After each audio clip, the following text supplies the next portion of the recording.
Hi, everybody, and happy Thursday.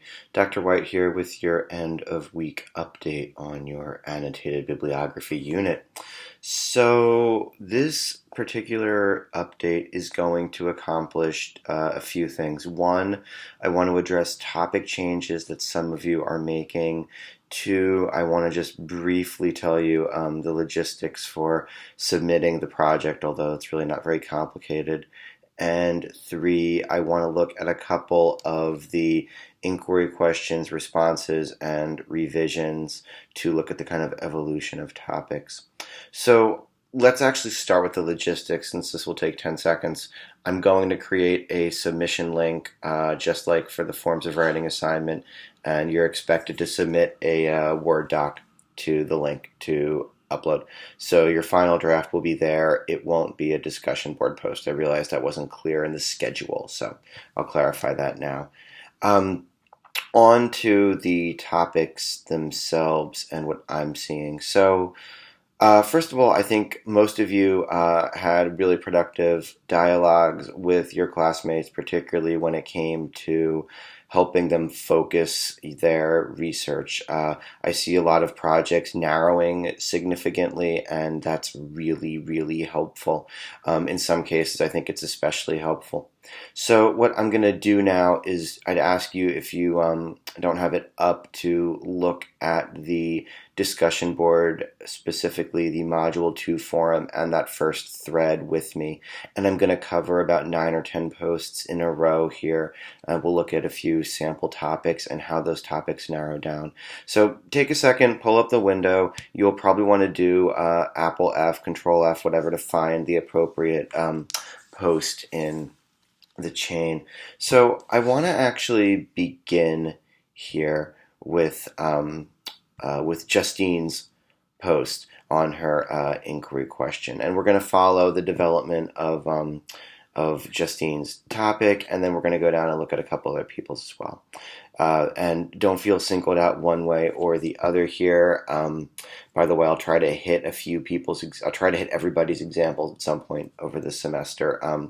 I choose these based on what works best for the particular point that I'm trying to make. And right now, it's Justine's. Congratulations, Justine, because you announced a pretty significant change in topic, and then you successfully pivot. So, okay. So you found Justine's post, and she acknowledges that her preliminary bibliography focused on topics associated with breast cancer, and she made that decision because of having worked at Dana-Farber as a co-op, so obviously she had some good background there. But she's going to switch gears pretty significantly to look at smartphone apps and medical devices for diabetes management, which is certainly a topic that's appropriate for this course, and certainly a topic that's relevant in the discourse community and community of practice. Also, I would add that by drawing on her previous courses for some prior knowledge, Justine's also advancing something she's already familiar with. So that's not a bad choice at all. In fact, I think it's a good strategy for developing a project. I would just remind you that one of our, and this again is for everybody, you do have to be sure that you're doing original work for all your classes. That is part of the academic integrity policies here at Northeastern and everywhere. So by all means, build on work that you've done previously in terms of learning more about a topic, but remember that you have to hand in original work for each course. So that is something that I take seriously. Every instructor of this course takes seriously. So just want you to be aware of that. If you have any questions about originality, please let me know. Please, please, please let me know. I'm happy to have conversations. Anyway, so on to the substance of Justine's post, which is why we're really here. Her list of questions, I think, is really excellent to begin because it looks both broadly what medical devices are currently on the market for type 2 diabetes management, and also a little more narrowly, what are the incentives for drug companies to develop these devices? I'm skipping around, of course. But she's casting a wide net, just like the assignment's designed for, and she's definitely keeping an open mind as to where she's going to go. So That's also, I would have you note that those questions all are open-ended. They're questions that mostly can be responded to with information, so data gathering. That tells you also that they're preliminary research questions. They're questions that don't necessarily have answers. They have responses, but they're not really like problems to be solved. And at this stage, that's good because they're guiding inquiry, you're guiding research. We don't want to have an answer yet. In fact, we want to provide knowledge in response to prompts, which is really what she's doing. So, okay, so if we look at some of the responses to Justine, Jen tells her that she also chose a topic that revolves around technology and how this changes over time as technology develops, but also as we have differing and evolving needs in terms of healthcare as a society. Yes, Jen, I'm paraphrasing. You did not write that. She also points out rightly that Justine's addressing an older crowd that may not be particularly tech savvy here, which requires a little bit of translation of technological terms. That's a really important point to note here, especially since later on in the Module 5 project, you're going to be writing for a public audience where you will have an opportunity to translate expert knowledge to the public sphere. Particularly with tech topics, that can be a helpful kind of translation project. Justine, something to keep in the back of your mind for later on. And I think that some of the questions that Jen offers are particularly valuable. Let's see, Danielle also replies, and Danielle also points to the kind of newness of some of the technology as something that demands further investigation. So I think, again, that pointing to like what are some new developments we can cover, particularly for the annotated bibliography, that can be a very useful method of kind of refining our topics and what we're working on. So if we skip down to Justine's revised inquiry questions, where she offers some more focused questions. Let's see what she has here. What are some differences in clinical outcomes? Do patients or healthcare professionals prefer devices over apps? I mean, is that really a choice of one or the other? I would say that certainly for investigating them, I think, Jen, that was a really helpful distinction, suggesting that we distinguish research into devices from smartphone apps. But Justine, I would ask maybe, is that something to be preferred? Because those seem like things that might work in tandem or at least aren't necessarily opposed. So I don't know if the either or works that well there. Let's see. I think the idea of what roles apps particularly play in terms of clinical response. Justine's question here, do clinicians use this app in their patients or have they used them in the past? I think that's a good question to ask because it's asking you to inform yourself about current practices. So that would be a very communities of practice oriented question, and that would certainly be something worth investigating. One thing I would add about this topic at this state, though. So, Justine, right now I'm talking to everybody, but it's particularly about your topic. When we work with the annotated bibliography, you're going to need to just keep in mind that these sources should be at a pretty high level. So, I think you're going to want to really be sure that you're getting something more substantial than like trade magazine write-ups. And what I mean by that is it's really easy to find a lot of sources, particularly from community of practice publications, that will address the kind of current state, like what are some medical devices and apps that are currently being used. And what you're going to get there is a kind of simplified, already researched version of the topic.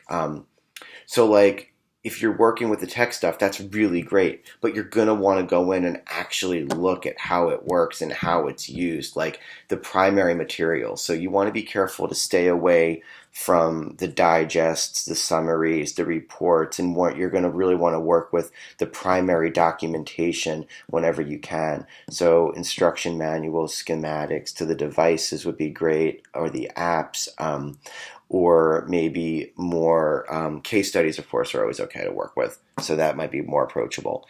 But I just want to be sure that we're working with stuff that's going to give you enough to go with, because we want to stay away in this course, and this applies to everybody's topic, from working with material that's already been kind of processed. It's kind of like the difference between like real food and processed food. Don't know why I put scare quotes around processed food. We want to be working with the kind of like primary ingredients. We don't want to be working with like prepackaged products. So it's like working with full articles rather than abstracts. Once I see the annotated bibliography, of course, I can comment a little more directly on that. And it's something that I'll focus my annotated bibliography feedback on for everybody. But just a heads up right away that you just want to be careful you're dealing with stuff that looks at these topics like in detail, not necessarily overviews, which are easy to find. Okay, so that's one. I want to skip down to, well, it's the post directly under it, Christie's post, Christy Fang, because Christie's topic is vaccinations, and that's certainly something with a lot of different ways to look at it right now. And Christy, I think your preliminary list of questions here is really, really useful, because just like Justine, you're casting a wide net. How are new vaccines produced? That's more of a technical topic. But then if we look, skip down to 5, how are vaccinations funded? NIH, WHO, and how much does it cost to develop a vaccine? That's more of like a public policy perspective on it. And then if we get to what are some vaccination myths, that's almost more of like a kind of current events type question. So you're really doing a great job of looking at this topic from like a number of different ways. You might even think of it as how do different discourse communities consider vaccines. So I think that you're really, really, really laying a great foundation for yourself to go in a lot of different directions through the rest of the semester with it. And at the same time, I think Camille and Kay and Serena really offer some helpful feedback for narrowing kind of each of these different topics. So for instance, Camille suggests that you pursue your question about the immune response to vaccines, and that might be useful for refuting myths. So that might actually combine two of the perspectives you have earlier, but in a really productive way that narrows your topic. So she offers the example of people not getting the flu vaccine because it might make them sick, or resistance about the HPV vaccine because it introduces conversation about sex at a relatively young age. So these are all, I think, great ways of offering a kind of dynamic, multifaceted approach to a singular topic. Of course, Kay's response also is helpful in that she provides some first-person perspective about educating seniors at an assisted living facility on vaccinations. And I think that's a really interesting way to look at this, because she's looking at vaccination rates and population. I don't know that she uses the word population in her post. I don't think she does, in fact. But if you look at vaccination rates in different populations, that would be a really interesting kind of way to subdivide myths, but also vaccine effectiveness, for instance. I know currently one of the highest rates of, I believe it's hepatitis, maybe herpes, infections are in senior communities because they're not practicing safe sex. And boy, who would think to talk to seniors about safe sex? But it's happening. So there you go. Healthcare prevention rates in different healthcare prevention strategies, rather, and infection rates in different populations. Another way to look at it. And I think Serena's approach is kind of similar to what Kay is doing, talking about cost-effective ways to reduce infections in communities. So again, a different kind of disciplinary perspective, uniting a couple of different topics with, questions within the same topic. And then Christy, to address your specific revision to the inquiry question, looking at myths, but then how to also respond to them. I think that you're right to focus on that. I also think that, again, focusing in on a couple of specific vaccines, in this case the flu vaccines and HPV vaccines, is a good decision because you're going to, again, narrow your focus. So we're narrowing, but in a way that still leads to more conversation. One thing I would focus on is, and Chris, this is some advice directly to you, but it's an issue that I've seen others of you face as well. One thing I would focus on is being careful to not limit yourself. And I think, for instance, like focusing on vaccine myths in opposition to it, it's a topic that's worth doing and you should definitely pursue. Just be aware that when you look for sources on this topic, you're going to get a lot of material that may not necessarily be scholarly or really even community of practice oriented. And you need to make sure that the quality of the sources for the annotated bibliography is at least community of practice oriented, can be applied in the field or a clinical setting, or is discourse community oriented towards creating new knowledge. We really want to be careful of avoiding, again, and this doubles back to something I mentioned for Justine's post, we want to be careful of avoiding summary sources, those sources that are already written at a kind of analyzed level. We want to be working with the raw materials whenever possible. So for instance, for vaccine myths, we might want to, obviously work with anything from a peer-reviewed source that's talking about it and strategies for combating it. That's certainly worth using. But you'd want to maybe stay away from like a New York Times source on it because that's a very public source, which will be great for Unit 5, but not for Module 2 yet. So that's just one example of what we kind of want to do. And I guess that's really most of what I want to address here. So the big thing I think with the revised inquiry questions and the inquiry questions is, as you're narrowing your topic, make sure that if you're narrowing it in a way that makes it a little more accessible or a little more public in some sense, you're also maintaining some pretty serious quality control when it comes to the sources for the annotated bib, because those have to be peer-reviewed or at least editorial reviewed for a community of practice publication. So just keep that in mind as you're doing it. And as we narrow our questions and our topics, think of it as just a way to provide information to your peers in the discourse community or community of practice. Maybe both. That's okay. But make sure the quality control is there. So you're going to get another update from me on Monday, or I'm sorry, probably Tuesday actually, since the drafts are coming in. Sorry, let me check the schedule real quick. Okay, so the research process notes are due Friday, and then the annotated bib is due Tuesday. Okay, you will get an update from me on Monday when I see the bibliographies from everybody with the research notes. Put those notes in the same thread that we've been using in the forum, because just keep responding to your original one. It'll put everything in one place, which is really helpful for me. And I'll take a look at the source lists. Make sure you're including the publication information so I know where it's from, so I can assess the quality of the source. And if I see anything that needs addressing for the whole class, I'll mention it, and I'll certainly look at a couple of representative lists and talk about that. So your next update from me will come Monday after I've had a chance to look through those bibliographies, and any revisions that need to be made in selections to the sources you can make then prior to Tuesday. If you have questions about any individual sources that you have, whether or not it's sufficient for the purposes of this project, email me. Let me know. I can always investigate an individual source for you, but I need to know. So have a great weekend. Thanks for paying attention and listening, and have a good time. Bye-bye.